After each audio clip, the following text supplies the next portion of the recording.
Happy Friday, first and foremost. Thank you guys all for joining this webinar. We are going to give a little bit more time for everybody else to join us and jump on.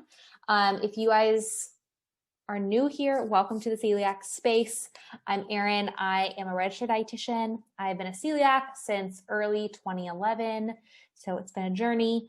And I currently have different platforms to provide resources for celiac individuals, as well as working with celiacs one-on-one in my practice with myself and some other dietitians that work for the celiac space as well. So the goal of this webinar is to help everybody understand how to dine out a little bit better, because that is often the biggest struggle point, I think, for everybody that needs to eat out gluten-free. And that struggle point has definitely increased recently with COVID. Either one, we're out of practice, two, we haven't been doing it as much maybe, or it's been only places close to our home. It's not like traveling and doing something new.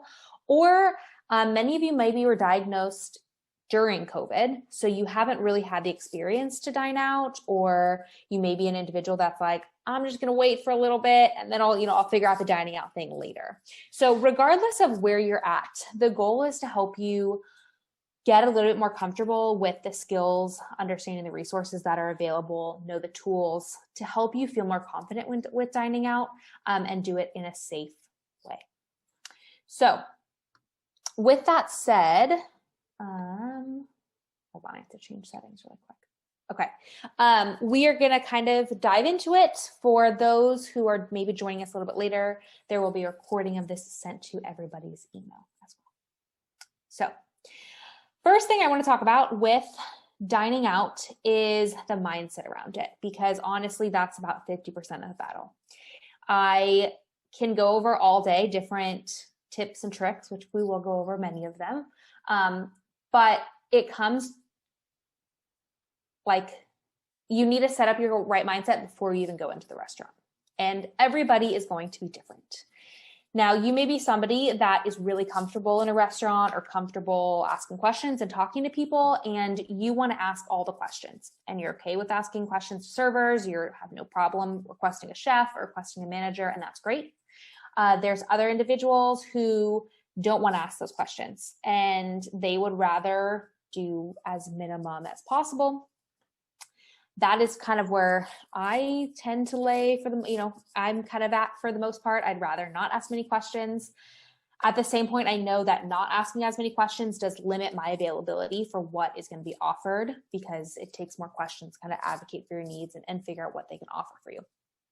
But everybody's different. And so if you're somebody who thinks, I can't go out to eat because I don't want to ask all these questions, or I can't go out to eat because of, somebody online told me I had to do it this way, I first want to start off and say it doesn't have to be that way. You get to decide how you manage your dining out experience.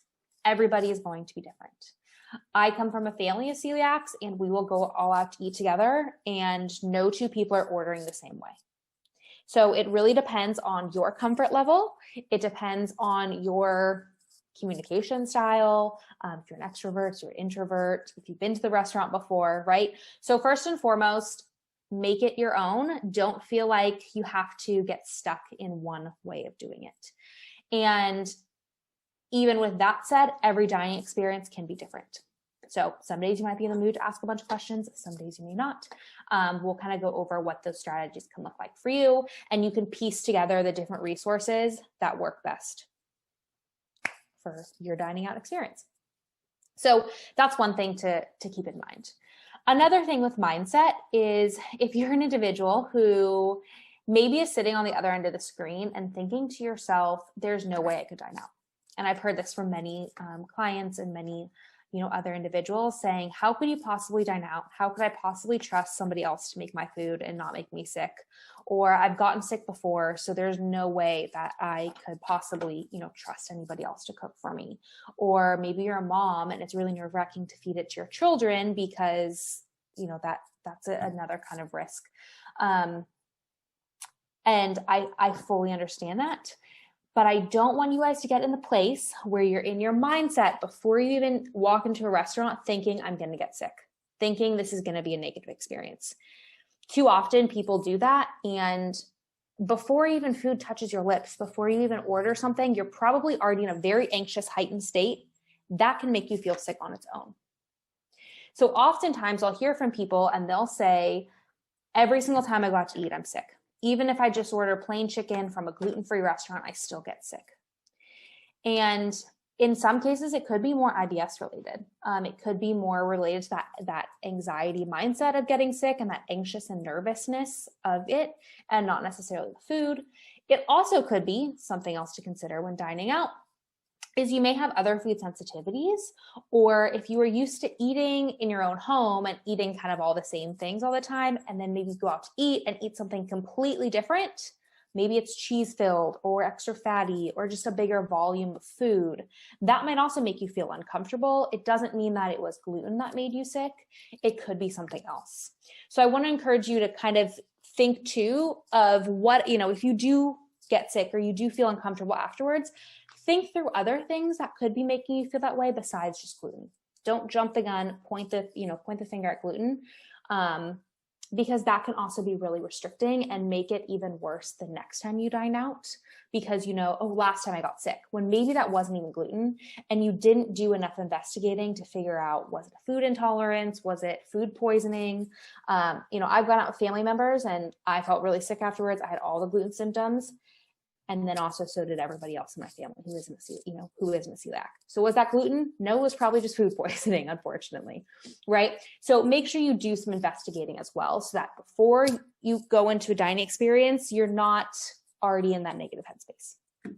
So those are things that aren't talked about very often with dining out. And I want to make sure that that's covered, because those are all really important things, is the mental work that comes into it, and understanding why it's important to have a positive mind space, why it's important to make it your own, use the tips and tricks that work for you, piece it together for whatever dining experience you're having. And then also, if something does happen, troubleshoot it for sure, so you don't make the mistake in the future, but also don't be too quick to point the gun at gluten and consider other aspects of it. So that's my first little spiel on mindset work. But we'll jump into, I'm going to share my screen with ya.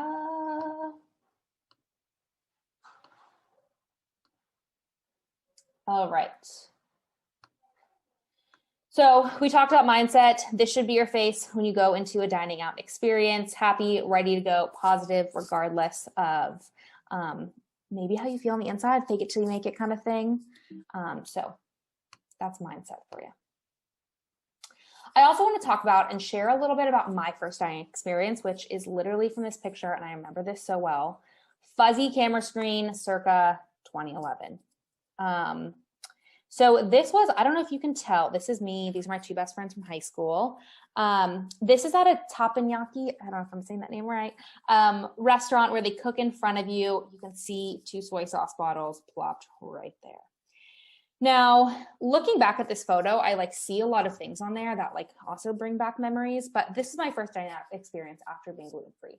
And despite having family members that are celiac and having seen them dine out, watching somebody else do it isn't the same as having to do it yourself. And I remember sitting here and pretty much just being panicked as far as what can I order, right? Because they're going to be cooking in this space right here, and there's soy sauce everywhere, and there's a language barrier. I didn't know how to do research beforehand. It was just a miserable experience, to be honest. I remember crying in my car on the way home, and I don't think I ate anything at that meal. I think I brought this water bottle, to be honest, because I wasn't sure if I could even drink from the cups. Back then, there wasn't enough information on this stuff. So I went into this experience with a poor mindset, right? I didn't ask any questions because I was just paralyzed with fear. I didn't even know where to start. I hadn't done any research beforehand. This was my first experience, so I hadn't had any practice, and it was not a good one. And so my goal is for all of y'all to not have an experience like that, and to get to a place where you feel more confident.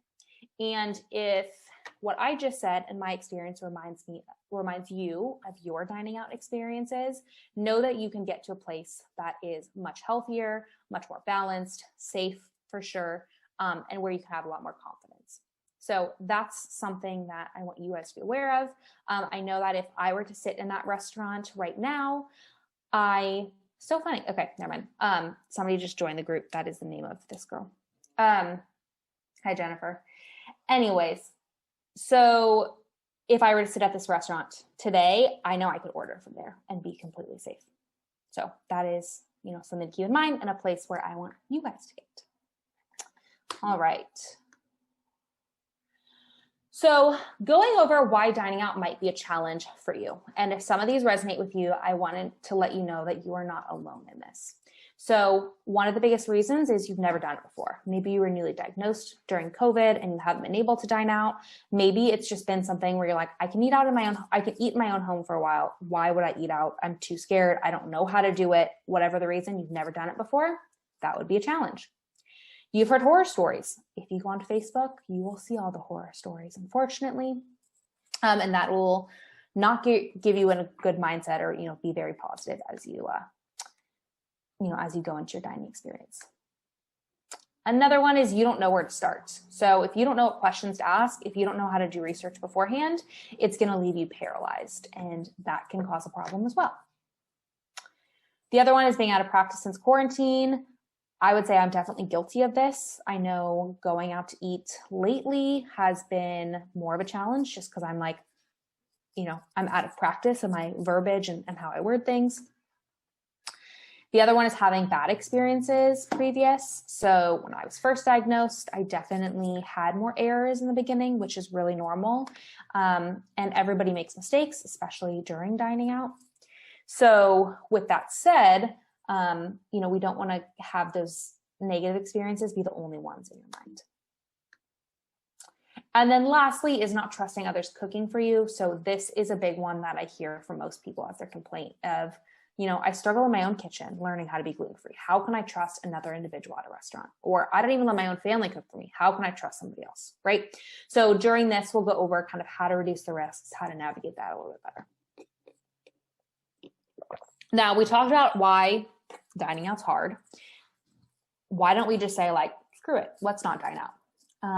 And why should we put ourselves in a situation where we challenge ourselves, where you are learning about what to eat, where you're getting the practice in, potentially making mistakes? Why is that still important? And this is something that when you're struggling, when you're having maybe a bad dining out experience, I want you to remember these things and why celiac shouldn't hold us back from the dining out experience and why we should push through any struggles or barriers that we have. First and foremost, it's part of our culture to meet people out at restaurants, whether it is with friends, family, colleagues. That's kind of what we do. And so by saying, I'm not going to do that anymore because I have to follow this gluten-free diet, is really limiting for you. Another one is it allows us to be social and have shared experiences with others. So along, the similar lines, but how often, do you get to tell your friends, let's go grab a drink or let's go out to eat? And meet somewhere. It's a great kind of common meeting ground for everybody. The other thing is when dining out or when travel, sorry, these things keep popping up, guys. When you're traveling, dining out is unavoidable. So you're not going to be in your own home. And if you say to yourself, I'm never going to dine out, that also means you're never going to travel, which I'm going to say are kind of big parts of life that maybe you're an avid traveler and that's something you really enjoy, or there's going to be instances where you have to travel, regardless. So dining out is a skill you absolutely need. The other one is it helps us maintain our sense of normalcy from your pre-gluten-free life. So a lot of people, they say that they miss their gluten-free life or their life before diagnosis and that they want things to be normal again. Dining out is a big part of that.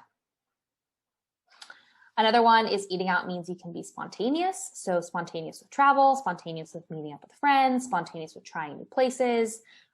That all comes with dining out. And lastly is your mental health is improved with socialization, which ties into the first few ones. But if we always are saying no to friends, family, to meetups, to travel, our mental health can really suffer as we exclude ourselves from things and really isolate ourselves. So these are 6 things that I really want you to remember when you're saying, do I really need to be eating out? The answer is yes.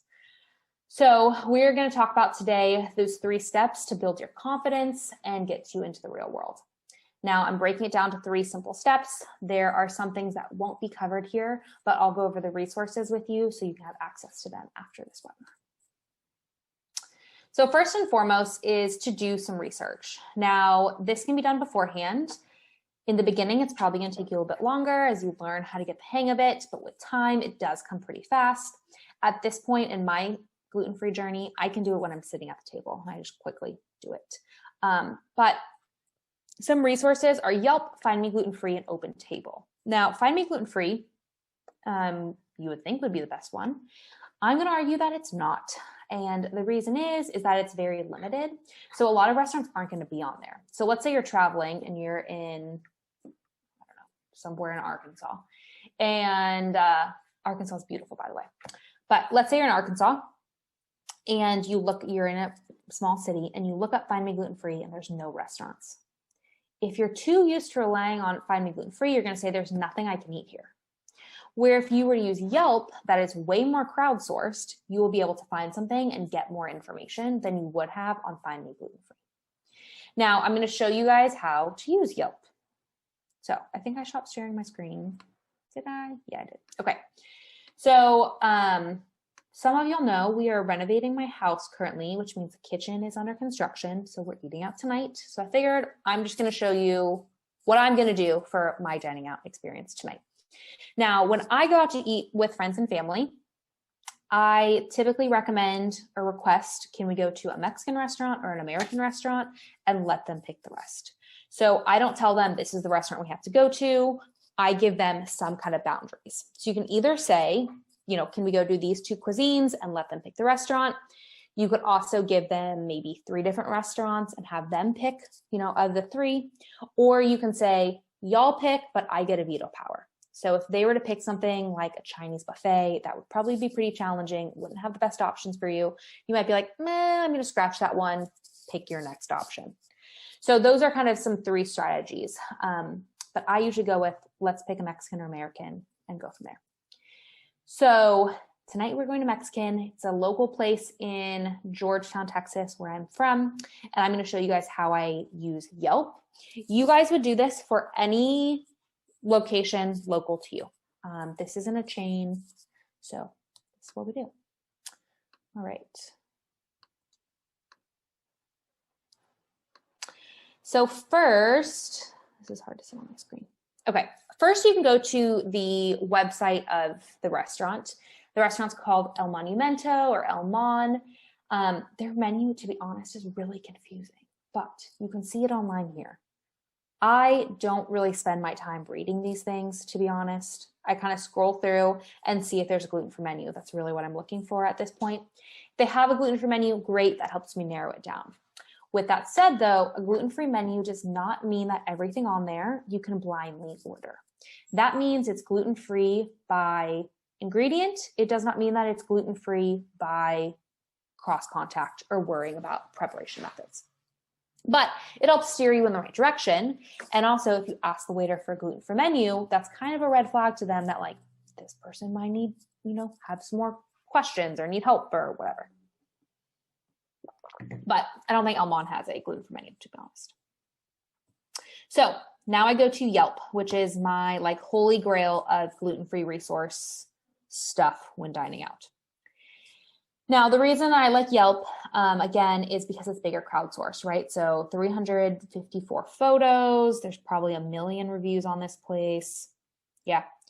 And you can also search within the reviews, either gluten-free or celiac, and see what people have to say about it.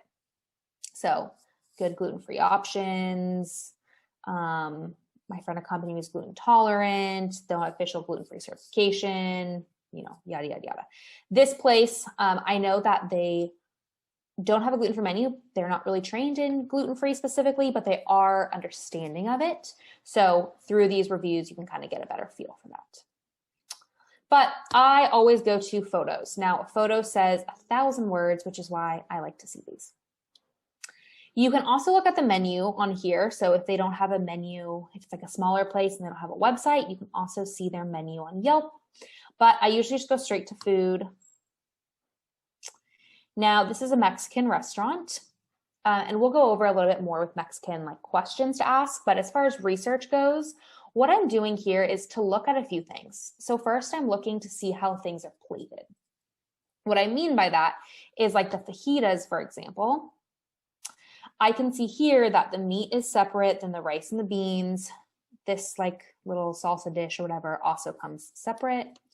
You can see here, chicken tacos. I have enough experience just looking at them that I can see that this one at least is corn or flour, sorry. This one might be corn, so they might have been like 50-50, but that tells me that they have flour tortillas in-house. So I need to be aware of that when ordering like the corn tortillas, which we will go over. Let's see what else. Other things you can see like, okay, their enchiladas or whatever this is comes with sauce. It really helps you see things a little bit better. For example, let's say like salads, you can see, is it pre-dressed? Does the dressing come on the side? What does that look like? It also helps you tell portion sizes, which is helpful. And the other thing I'm looking for is just straight ingredients. So in some cases, you'll go to a restaurant and you're like, they don't have anything gluten-free. But if you're looking through stuff, you could be like, okay, well, that's a breakfast buffet. Hold on, let me find a better example.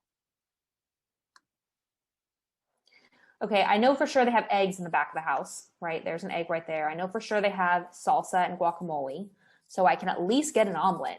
And if I tell them I have an allergy, smile pretty please, hopefully they'll at least cook that for me, right? So there's not an omelet on this menu by any means, but I know they have eggs. So could they make an omelet? Yes. So I'm looking for ingredients as well, kind of as like a worst case scenario. The other thing I'm looking for is what gluten do they have on their menu? The reason I want to do that is when I'm talking to the server and I'm telling the server I have a gluten allergy or however I decide to word it, I can tell them that means I can't have X, Y, and Z.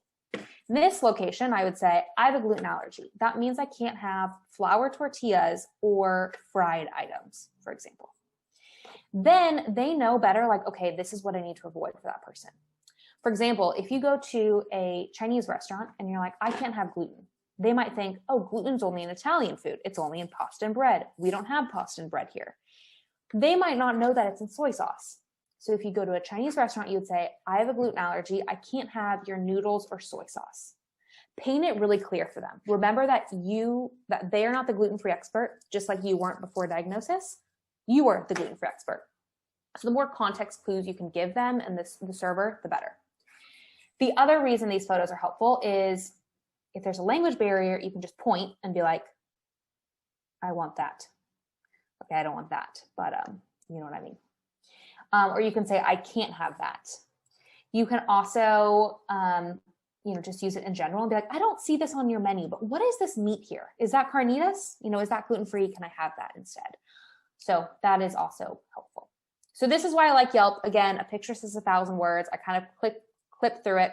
I also, like my final step of this is to try and find what I'm going to order. So let's say I'm ordering steak. There's a steak on the menu. I would see what does it look like when it comes out. This is great, right? So I would order steak, naturally gluten-free, we're good to go. Broccoli, also naturally gluten-free, good to go. This, I'm not sure what that is. It looks like potatoes, but I would maybe ask them like, what is in your potato? Is there any gluten? Is there any thickener? And then this, I see that's on the side, which is great. However, I've also ordered sauces on the side that then like spills over onto your food, and that's not fun. So you can either, if you're an individual who wants to ask a lot of questions, say, what is this sauce? What is in it? Can you find out if it's gluten-free? Or you can just say, I don't want sauce at all. I don't want it on the side. I don't want it on my plate. No, thank you on the sauce. And so that's a way to tell them a little bit more instead of asking questions, depending on your comfortability. So this is another way to use Yelp. All right. So that kind of goes over one big resource of dining out. Another thing that I didn't mention was when possible, I would pick things that are naturally gluten-free. Naturally gluten-free is going to be the safest bet. And the reason is naturally gluten-free things are cooked with naturally gluten-free things. So chicken's cooked with chicken, veggies are cooked with veggies. Whereas if you're ordering gluten-free pasta, it runs the risk of being cooked with regular pasta. Same thing, gluten-free sandwich could also be cooked with regular sandwich. Now, it's not to say that you can't be eating those things, but what it means is that if you are going to be ordering gluten-free pasta, you're going to have to ask more questions. For me, I prefer just to make gluten-free pasta in my own house, and when I go out to eat, minimal questions as possible, stick to naturally gluten-free things. That's my preference, but that's kind of up to you guys to decide, like I discussed in the beginning. But we'll get into step 2, which helps you understand what questions to ask. So back to sharing my screen. Let's see.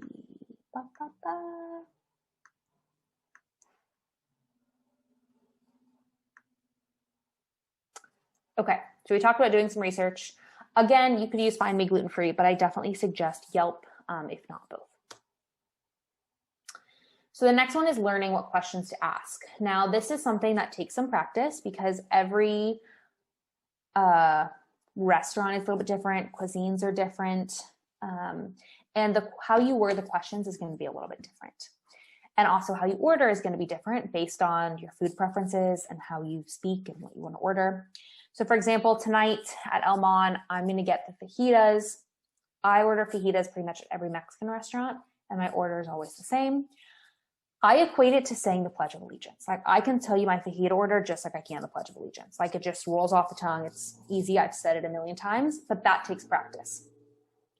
And the way I say it, I'm asking questions in more of a, like, I'm telling you what to do instead, in a nice way, but also remembering that I'm the gluten-free expert, not them. And in a lot of ways, I've been a server before, it's easier for the customer to just tell me what you want instead of asking, like, are your corn tortillas grilled on a separate surface? I could just say, can you grill my corn tortillas on a separate surface? I have a gluten allergy. You're getting the same message across, but instead of beating around the bush with a, is your corn tortillas grilled on a separate surface? They go back to the kitchen and then they come back to tell you, no, it's not. Okay, great. Can you make sure, whatever? At the end of the day, you probably still need to tell them how to make it safe. So I prefer to just tell them straight up what I need. So for example, for fajitas, I say, first say, like, I have a gluten allergy. I know technically celiac disease is an allergy, but it gets like the red flags in their head going.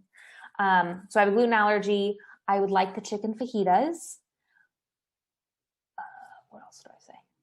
I know I say this all the time now. I got all messed up with it. Like the chicken fajitas, no rice or beans, double veggies, corn tortillas on the side, not grilled, extra salsa. Backing up to why I say those things. So I start with a meat because I want to be extra full and I like meat and chicken. I skip the rice and beans. One, because the fajitas are pretty big, and rice and beans have a higher risk for containing gluten. They are naturally gluten-free, but at a Mexican restaurant, they add a lot of seasonings, or they might flash fry them like the rice. So if those are the case, it could potentially be not gluten-free. The risk is low, but I prefer not even to ask the question of, is the rice and beans gluten-free? And I just skip it. If I was in the mood or if I was starving and I wanted rice and beans, then I would say, is your rice and beans gluten-free? But generally I just skip it. So I stick with meat, veggies, extra salsa as like a dressing. Sometimes I'll get guacamole or if it comes with it. And then the corn tortillas, you can either ask, can I have the corn tortillas? Basically, you don't want the corn tortillas heated up with the flour tortillas. And when we looked at Yelp, we saw that the corn tortillas and the flour tortillas they had both of them there. So the risk is that they could heat them up at the same grill. So I could either tell them, can you please heat up the corn tortillas separate from any flour tortillas? I have a gluten allergy. I prefer to just say, like, don't even heat them up, just bring them out cold. That way, if there's a language barrier, when they come out, if they're warm, then I know that something was, miscommunicated there. And I can just say, can I get cold ones? Can I get raw ones? Sometimes you have to change that word a little bit because most servers are like, why would you want it like that? It doesn't taste as good. But for me, I'd rather just be safe and have cold tortillas. But that's my preference. Again, that works for me, but there's other ways to go about it. So with that note, there is the gluten-free dining guide, which has everything you need to dine out, and it covers all the different questions that you'll need. So There's, I want to say 7 or 8 different, where's my mouse?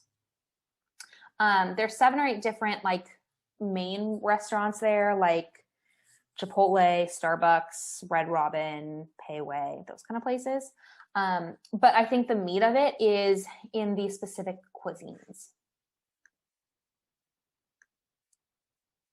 How do I go back?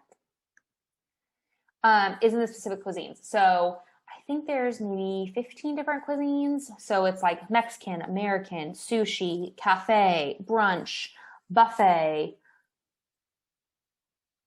you know, Japanese, Vietnamese, all the things. And each of them, it breaks it out into specific sections like this, right? So tonight, if I go to El Mont, it's a Mexican. It's also kind of American, but I would probably look at the Mexican section and I'd be like, I'm in the mood for a taco. I would look at the taco section and it tells me exactly what questions to ask. So is the meat, you know, seasoning or marinade gluten-free? You could also rephrase that and say, can I just have my meat seasoned with salt and pepper? The other thing to be aware of is fried or breaded meats. You could look at Yelp, so you don't have to ask that question, or you could just double check, and then ordering on corn tortillas. Other kind of safe options in general at a Mexican restaurant are these sides. So yeah, for each like section, for example, Vietnamese, there's like a pho section or there's a banh mi section, depending on what you want to order. There's also ordering tips. So for example, right here, this talks about the rice. More often than not, the Spanish rice is heavily seasoned with something that contains gluten. Many restaurants also flash fry their rice in a shared fryer, which would make it not safe. So this kind of explains why you would need to ask about the rice, why that would be cautious. And you know, the kind of the trouble points, I guess, that you might run into at that restaurant. So these are all things to be mindful of. And this would be either part of your research or you would screenshot it or have the PDF on your phone so you can reference it at the table. Each section also goes over the safe sides. So, and you know, how you order them. So like how to order tortilla. You can, if you're doing corn tortilla, you can request that they're made, you know, in tin foil or on a separate pan. And then it also, all the sections have no's. So no's would be things that are usually not gluten-free. Mole sauce, flour tortillas, churros, burritos, that kind of thing.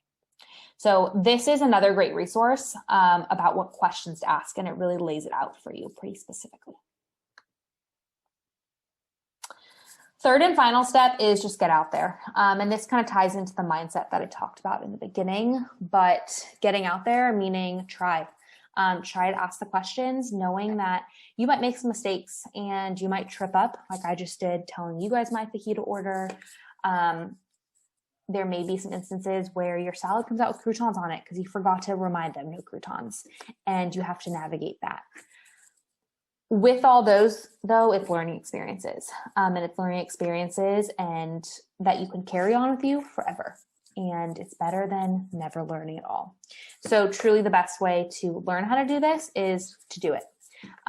If you are too nervous to do that, I would start really small. I would start maybe ordering takeout in your own home where you can be on the phone with them and ask as many questions, not in person. Or you order maybe just chicken from a restaurant, just a side of chicken breast, and it comes to your house and you mix it in with your regular meal. And so you're getting kind of 50-50 of somebody else's meal as well as your meal. So start small and then build on it from there. You don't have to jump into dining out, but knowing that that's certainly the goal for all the reasons that we talked about in the beginning. So those are really the 3 steps for dining out and the bulk of it. Next steps for y'all, as far as more things beyond your own walls, is the gluten-free course and getting confident in all the areas of your life, right? So travel, navigating potlucks, navigating health stuff, IBS, you know, other gut health issues, understanding the gluten-free diet and labeling, anything else that you would need to know about the gluten-free diet, both inside your own home, outside your own home, as well as within your own body and health. We do have resources for in the gluten-free course. Now, this is something that many of you maybe did the first round and loved it based on all the feedback we got. If you have not enrolled yet, we have open enrollment now for our spring enrollment, and it will only be open for 2 weeks. So it closes on the 25th. But these are all things that you will see in the course and have access to. So setting up your kitchen, whether it's a shared or strict gluten-free kitchen, the different facts about celiac disease, my expert tips on being gluten-free in the real world, basically what we talk about as far as dining out, amplified, reading food labels, navigating different myths that you may have seen. All of this content is recorded on video like this with different animation, kind of like you're seeing here, very similar format, but you can go at it at your own pace. You can pick and choose which lessons you want to use. There is many hours of recordings, so you can listen to it like a podcast as well if you would like. And then all the resources, printouts, shareables are also included. So we did update it from the first one, and you're grandfathered into any updates in the future, but there's videos as far as menu ordering like we did in here with some more examples. My advice for being in the Airbnb, for setting up your kitchen, different guides, different new recipes. I think we have over 100 recipes as part of this, different quizzes and that kind of thing. So it's pretty interactive and encompassing of everything. So show you, empower you, teach you, hands-on. That's what we do here. And it's only open for 2 weeks at $279 or $145 if you want to do monthly payments. We take HSA cards. So that's kind of what that looks like if you're looking for more resources and support. And we'll email you some of this information as well as the playback when you're ready. If you are not in contact with me already, this is where you would reach me. My website, Instagram, my email, Facebook group, many of you all are in, but I'm never far out of reach. So that's kind of eating out gluten-free and some tips and tricks to kind of get you guys started and provide some resources for you guys. So I hope that helps as we go into this weekend. Any questions that y'all had, we'll save them and cover them either in the Facebook group or I'll do a follow-up email for you guys. But thank you all for joining. Happy Friday, and we'll see you guys all for the next webinar soon. Bye.